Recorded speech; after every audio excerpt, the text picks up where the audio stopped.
XOR solved by an MLP. Remember XOR? A single perceptron could not solve it. Let us see how a two-layer network cracks it wide open.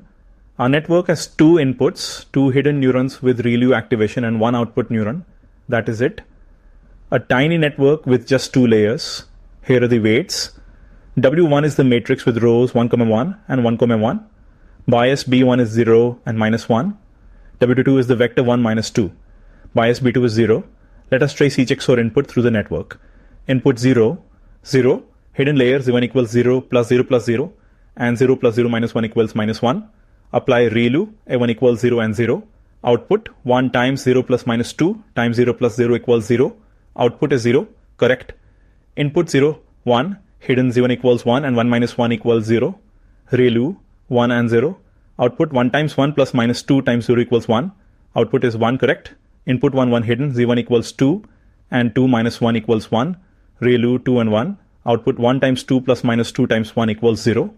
Output is 0. Correct. And by symmetry, input 1, 0 also gives output either 1. All 4 XOR inputs classified correctly.